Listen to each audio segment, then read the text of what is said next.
Aqui agora há pouco, comunista de iPhone 17 disse que tudo isso que aconteceu, da roubalheira aos aposentados, é fruto de uma engenharia do governo anterior, do governo Bolsonaro.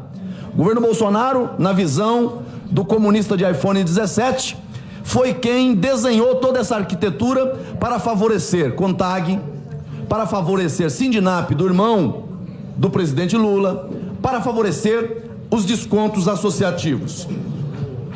Que querem convencer o Brasil. Aí usam um vídeo do presidente Bolsonaro falando aqui, ó, tem fraude sim, tem que enfrentar. Agora, sabe qual é a diferença entre um governo de corruptos e de um governo que enfrenta corruptos? Tá aqui. Nós tivemos a medida provisória 871 de 2019, MP antifraude.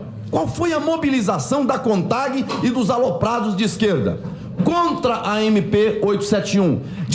Discursos inflamados no plenário da Câmara dos Deputados, que na próxima audiência nós vamos colocar aqui para aumentar um pouco a audiência da CPI. Botar no painel para todo mundo ver. Contra essa MP. Primeira e única medida em 30 anos que atacou fraudes no INSS. Revalidação anual de autorização de desconto associativo. Quem impôs isso foi o governo Bolsonaro. Portanto, o governo Bolsonaro não prevaricou. Agora, Vossa Senhoria vem aqui e diz, alertei o ministro da Previdência, fez o quê? Nada. Alertei o Fidelis, fez o quê? Nada também, efetivamente. Não estou dizendo que não fez nada no sentido de dizer, olha, isso é grave, isso tem que ser visto, tem que ser observado. Palavras ao vento não resolve nada. Agora, fizeram sim. Anularam o processo, a determinação do decreto e da instrução normativa do governo Bolsonaro, que dizia o seguinte, recebida a lista, essa lista tem que passar antes pela autarquia INSS. Agora, os fraudadores ou os apoiadores da fraude, aqueles que se associaram à fraude, o governo de esquerda vai dizer, não tem que fazer mais nada disso não. Mande direto para a Dataprev e desconto já. Se associaram ao crime, senhores. Vai vendo, Brasil, se associaram ao crime, mas o método deles é acuse o outro daquilo que esse governo faz. Minhas senhoras e meus senhores que nos acompanham neste momento, fiscalização e suspensão de ACTs, teve alguma no governo do PT? Não teve. No do governo Bolsonaro teve. Em 2019, 4 ACTs suspensos ou cancelados. Em 2020, 1 ACT cancelado. Em 2023, suspensão de mais 4 ACTs. 2022. Então, assim, eles acusam daquilo que fazem. Aí, diante das denúncias que Vossa Senhoria, senhora Tônia, fez, diante do que a CGU fez, diante do que o Ministério Público Federal fez, e o que fizeram? Pediram que fossem suspensos os pagamentos, os descontos. O que fizeram os aloprados associados a esse crime, a essa organização criminosa? E eu finalizo. Recurso para que não impedisse o desconto. Quando conseguiram uma decisão judicial, o TCU mandou parar, recorreram. Quando conseguiram uma decisão para manter os descontos, comemoraram, celebraram. Não foi Lula que acabou com os descontos associativos, não. Quem determinou o fim dos descontos foi o Poder Judiciário. E quem acabou com essa sangria, repito, foi a Controladoria Geral da União, junto com a Polícia Federal, sobretudo o trabalho da Polícia Federal. É preciso dar nomes a quem fraudou, quem se beneficiou e quem se associou a essa roubalheira apoiando quem fraudava. Então, doutora Tônia, assim, com todo respeito à senhora, que a senhora merece, como qualquer pessoa que vem aqui, o que me chamou a atenção, em especial, eu não vou entrar no mérito aqui da apresentação feita pelo relator, a senhora já respondeu, é o fato da senhora sentar-se aí e se sentir à vontade para corroborar uma falsa narrativa que o PT vem tentando estabelecer aqui há 18 reuniões. Por isso me chamou a atenção. O governo Bolsonaro, na visão do comunista de iPhone 17, foi quem desenhou toda essa arquitetura para favorecer CONTAG, para favorecer Sindinap, do irmão do presidente Lula, para favorecer os descontos associativos. Senhora Tônia Galete, eu confesso a Vossa Senhoria que o depoimento de Vossa Senhoria a essa comissão, no mínimo, é um depoimento que põe em dúvida a comissão. porque boa parte dos depoentes que vêm aqui adotam uma postura diferente da postura que Vossa Senhoria adotou, expondo alguns pontos, não enfrentando outros, não conseguindo esclarecer algumas questões que envolvem, inclusive, familiares, mas penso que, de modo geral, a fala de Vossa Senhoria vai na direção de alguém que está atuando como testemunha no ambiente desta CPMI no dia de hoje. E essa comissão não pode errar o alvo, não podemos atacar o carteiro, não podemos atacar o mensageiro, alerta feito por Vossa Senhoria. A senhora disse que denunciou o escândalo dos descontos, disse que teriam tomado algumas medidas. E eu pergunto, quem o mensageiro diz que meteu a mão no dinheiro dos aposentados no Brasil? Olha, eu não sou órgão de fiscalização, né? Não tenho poder de polícia, nem nada parecido. O que eu fiz foi alertar sobre algo que estávamos vivendo na prática e na ponta, com os aposentados e pensionistas sendo desfiliados do sindicato, filiados em outro, sem terem dado nenhuma autorização. E foi isso que nós alertamos e também estávamos vendo o crescimento abrupto, como passou naquele gráfico anterior. Então foi esse o nosso alerta. Olha, tem coisa errada, vamos olhar. A senhora alertou o ex-ministro Lupe? Sim. Alertou o Steffanotto? Eu acho que quando eu falei em junho, quando eu fiz o alerta oficial, o Steffanotto não estava, ele não era... Foi alertado? O Fidelis sim. Quais foram as medidas adotadas efetivamente pelo ministro da Previdência ou pelo Fidelis? Então, o ministro da Previdência, na oportunidade, deu a ordem lá na própria reunião do CNPS para que eles levantassem todos os dados e todas as informações para que fossem feitas as apurações. A senhora... Isso foi falado na reunião. A senhora conhece o sistema por dentro. É parte de uma estrutura sindical há décadas e, pelo que o relator apresentou aqui, mais parece um negócio de família. E, de forma objetiva, seria possível determinar como se deu o milagre da multiplicação nesse campo, especialmente, que nós verificamos aqui no painel hoje? De que maneira essas associações, de uma hora para outra, apareceram com milhares e milhões de associados, incluindo o próprio Sindinap? O Sindinap não fraudou. Ele sai, num primeiro momento, de 20 milhões de contribuições para, 2 anos depois, 155 milhões de reais em arrecadação. Ele tinha 100 e poucos mil sócios, como foi mostrado, e ele mais que dobra a quantidade de sócios, crescendo a uma média de 4% ao mês. E ele também aumenta bastante o valor da mensalidade, de maneira que esse valor também é expressivo nesse aumento. O Sindinap aumentou o seu público de aposentados a partir especialmente de uma parceria que fez com o BMG. Sim. Como funcionou essa parceria com o BMG? O BMG era o captador, aliciador de associados a partir do consignado? Ou teria outro método? Não. Como eu expliquei antes, Excelência, o aposentado, o pensionista ou o idoso, ele se dirigia às lojas, né, os pontos de venda lá do BMG, e era ofertado a ele que se associasse. Em nenhum momento o sindicato vinculava ou obrigava, aliás, de modo algum, que o BMG fizesse qualquer tramóia para fazer sócio. Eu vou melhorar a pergunta. Depois de ser questionada pelo relator, quando falou da esquina da vida do Sindinap, que a esquina da vida do Sindinap foi o acordo com o BMG, a senhora disse, isso foi planejado. Não foi algo assim, eu encontrei sem querer o BMG, frauda aí para fazer sócio. Sim. Não é nada disso, foi estruturado, foi planejado. Bom, então vamos lá. Os descontos passaram, repito, de 23 milhões em 2020 para 154,7 milhões em 2024. Aqui nós temos o milagre da multiplicação. Uma alta de 564%. Repito, como o crescimento dos associados foi estruturado? A senhora disse, eu não estou colocando palavras minhas, estou usando palavras de Vossa Senhoria. Foi planejado, foi organizado. Não, mas o crescimento, Excelência. A gente tinha poucos, o sindicato tinha poucos sócios, estava perdendo sócios, conforme o gráfico mostrou.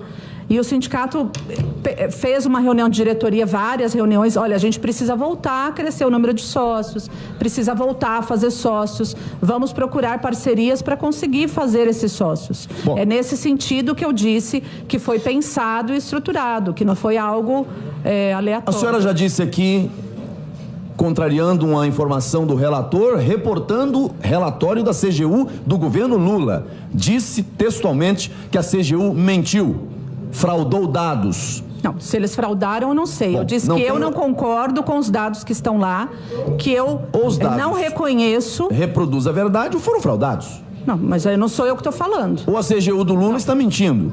Não sou eu que estou falando. Bom, então vamos em frente. Boa noite a todos, especial a doutora Tônia, que aqui está na comissão. Imagino, doutora Tônia, que não é fácil, né? Só o fato de estar aqui, para qualquer um, devem ser a senhora, é constrangedor. E eu tive a oportunidade de ouvi-la com muita atenção e até as respostas que Vossa Senhoria deu a terceiros aqui. E uma coisa que me chamou a atenção, e eu quero ser franco com a senhora, é que essa é a 18ª reunião que nós temos aqui. E há 18 reuniões eu escutei da senhora, do representante do Partido dos Trabalhadores. A senhora veio aqui e está repetindo a mesma narrativa que nós ouvimos aqui, a exaustão. E uma narrativa que não tem amparo na realidade. Eu estava ali ouvindo agora e fiz aqui uma consulta no Google e outra no chat GPT. Tem alguma notícia, a pergunta que eu fiz, e desafio a quem está em casa a ouvir, sobre denúncia de desconto associativo no período de 2019 a 2022? Não há. Mas há uma narrativa do PT recorrente.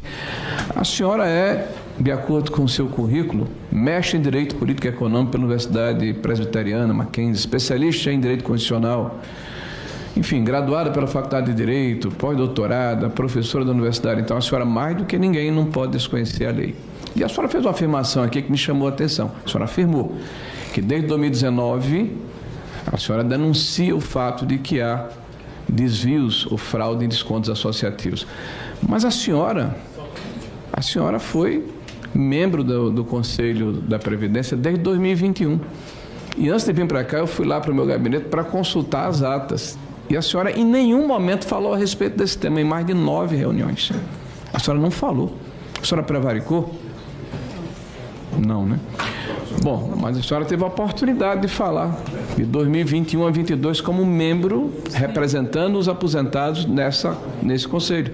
É que eu achava que o ambiente adequado para fazer isso era direto no INSS e não no CNPS. A senhora falou no INSS? Sim. E a senhora tem prova de falar no INSS? Não tenho como provar, não tenho ata dessas reuniões no INSS. Mas me desculpe, a senhora como advogada, a senhora sabe que o que a senhora falou aqui é muito sério. Sim. E se a senhora não falou no conselho, e a senhora como representante dos aposentados no Conselho de Previdência, a senhora se omitiu e foi ao INSS falar, mas não documentou a sua fala, a senhora convém que eu posso presumir que a senhora ou está fazendo uma fofoca, ou a senhora está fazendo uma afirmação sem base em fatos. A senhora precisaria ter um documento que comprovasse essa denúncia que é grave. A senhora concorda comigo como professora de Direito? O que eu fiz foi levar a notícia de que eu tinha conhecimento de que aposentados estavam sendo filiados a entidades sem terem feito essas filiações. E isso precisava ser investigado. Bom, me parece que a senhora só sentiu que o ambiente era adequado no Conselho quando mudou o governo em julho de 2023.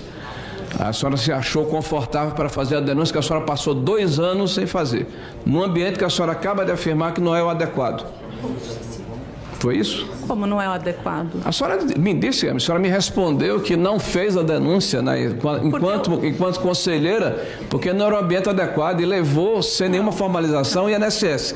Mas em julho de 2023 a senhora fez a denúncia nesse ambiente, que a senhora acaba de afirmar que não é adequado. Não, foi que houve? Não é isso. Eu achava que o ambiente adequado, que levaria a sério o que eu estava falando, ou que investigaria, que plantaria as coisas necessárias, era o INSS, não o Conselho. Eu não achava que era o Conselho que tinha que fazer algo, porque de fato quem toma as medidas é o próprio INSS. Bom, a senhora me desculpe, mas está muito frágil a sua fala, já que são 2 anos de omissão, pelo menos. Uma outra coisa que a senhora que me chamou a atenção aqui foi que a senhora afirmou aí, eu vi atentamente, que a senhora é contra descontos associativos agora, nesse momento, em função do que olhou no passado, é contra esses descontos associativos e foi favorável ou é favorável à validação do cadastro na época, desde que seja a partir de 3 anos. A senhora também é favorável ao pente fino que era feito para verificar se existia fraude nos benefícios que eram dados na aposentadoria, por exemplo, auxílio doença, maternidade, pessoas que adoeciam e tinham que receber temporariamente, a cada 6 meses precisavam revalidar esse processo? A questão dos pentes finos é que normalmente cancelam-se centenas de benefícios que as pessoas ainda precisam estar recebendo. Mesmo com fraude? Não, às vezes sem fraude. A pergunta que eu fiz à senhora, se a senhora acha que é necessário se fazer um pente fino para verificar se há fraude? Sim, é necessário. Mas a senhora deu uma entrevista na contramão do que a senhora está afirmando, inclusive no site a explicação que eu do dei senhor Medeiros agora, aqui. Tem uma entrevista extensa da senhora contra a MP 871 e contra o pente fino e as ações que foram tomadas para tentar pôr fim à fraude ou uma parte da fraude que sempre existiu no INSS. A senhora também, desde 2000, foi fundado o Sindinap. E a senhora fala que só ouviu falar de problema de descontos associativos regulares em 2019. Bom, eu não sei onde a senhora estava, mas eu vou apresentar aqui à senhora. Contribuição compulsória de aposentados são descontados sem saber se em sindicatos faturam 1 milhão. Isso aqui é de 2010. A senhora já estava como assessora jurídica do Sindinap. Tá. Globo, 2010. Ex-ministro Paulo Bernardo recebeu mais de 7 milhões de propina dos investigadores. Isso aqui sobre a tal da venda casada, consignado mais desconto associativo. Agora, mais recente, uma idosa descobriu que teve descontos indevidos do INSS após 30 anos no escândalo de fraude. Faz 30 anos que ela era associada sem saber. Então, eu sinto, sinceramente, está tendo que falar a respeito desses assuntos, porque a gente está aqui numa narrativa e a senhora corroborou. A senhora sentou-se aí e, ao invés de falar do seu sindicato, das ações que a senhora perpetrou, por bem ou por mal, que, como disse com propriedade Zé Trovão, a senhora tem a presunção de inocência, é constitucional, a senhora sentou-se aí para corroborar uma narrativa que não é verdadeira. Que não é verdadeira de maneira nenhuma. A fraude começou no Bolsonaro. Não é verdade. Já mostrei aqui para a senhora. Tá? Ele foi combatido no governo do Lula. Não é verdade. Foram as denúncias no site Metrópole que ocasionaram a abertura de um inquérito. Houve uma explosão em 2019. Por favor, o primeiro gráfico para mostrar a doutora Tônia aqui, para ela entender o que aconteceu. Pode ser que ela não tenha tido a capacidade de observar os dados. Olha, doutora. Aí, a explosão se deu justamente a partir de final de 22, 23, 24 é o ápice e 25 só não estoura porque parou na metade. Tá? Aí se você pegar os ACTs vigentes da mesma maneira. Passa o próximo gráfico, por gentileza. A senhora falou aqui sobre a questão dos inquéritos, dos processos que a senhora advoga em nome do sindicato e que na época de 2013, 2010, 2011 tinha muitos processos, foi o que ocasionou a vinda dos associados para o Sindinap. Na época, correções de URV ou coisa parecida, alguma coisa nesse sentido. Bom, a senhora está com 17 mil processos, como a senhora falou aqui, ouvi da senhora. Qual era o objeto principal desse processo? Qual era o principal assunto tratado nesse processo do Sindinap? São vários processos. Mas o principal? Esses que eu falo. Não, eu sou procuradora em diversos processos. Tá. Processos de revisão, fator previdenciário, recuperação do poder de compra, ações do teto, do artigo 29, de ICMS, Fundo de Garantia, tá bom. PIS. Eu quero dizer à senhora que o principal assunto desse processo contra o Sindinap, que foram advogados, são associados querendo sair do processo. Em relação aos 16... Querendo sair da associação que eles não deram causa. São milhares de associados que ingressaram com a ação contra o Sindinap. Algumas dezenas de milhares, não foi só 17 mil, não. Aí, só para a senhora entender, em 2020, o governo do presidente Bolsonaro, em 2019, já foi dito aqui anteriormente, 4 associações foram desligadas em 2019, mais 4 em 2020, uma foi suspensa. Não aconteceu nesse governo, que a senhora disse que tem afinidade, se sentiu à vontade de fazer a denúncia. 115 mil denúncias de desconto indevido em 2022, já houve um aumento de 100%. Só que em 2024 teve 1,5 milhão de denúncias. É um número que salta os olhos, né? Passa para o último aí, por favor. Aí vem um que eu queria que a senhora, por favor, pensasse a respeito disso. Eu acho que não sei se o relator falou a respeito, eu acho que sim, de uma maneira muito rápida. Solicitação de inclusão de desconto, não sou eu. Isso aqui é a CGU, que a senhora, inclusive, disse que está toda errada, né? 500 mil pedidos, ó. Só 72 mil de fato foram incluídos, 14%. Com desconto. Olha a briga entre associações para ver quem chega primeiro. 274 mil desses já tem outro desconto. O Sindicato estava brigando com outras entidades para conseguir colocar a associação na frente. Benefícios bloqueados, benefícios não ativos, são os mortos, né? E outros. Isso aí são tranches, ó, de 21 e 22, 2 períodos do governo Bolsonaro e 17 do governo do presidente Lula.